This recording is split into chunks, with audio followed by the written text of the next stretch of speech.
Ma'am मेरा नाम श्रेयांश। आज मैं आपको टीवी ना सिखाऊंगा। उसके बाद ओरियो बिस्किट है, उसे तो $3 रख दें। उसके बाद इसे अच्छी तरह से मिलाएं, दूध डालें, फिर अच्छे से मिलाएं, तो ऐसे लगाएं,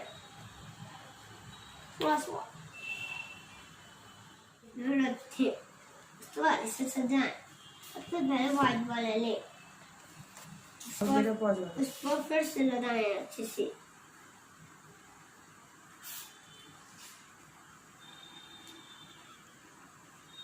बहुत अच्छे से इसे सजाएं। सबसे पहले धुआं लगाएं, उसके बाद ये, उसके बाद ये,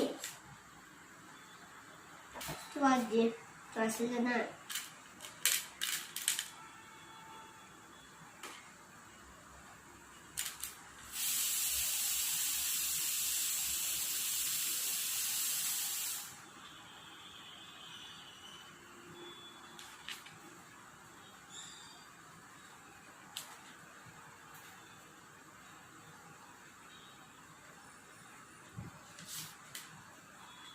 ये क्या है?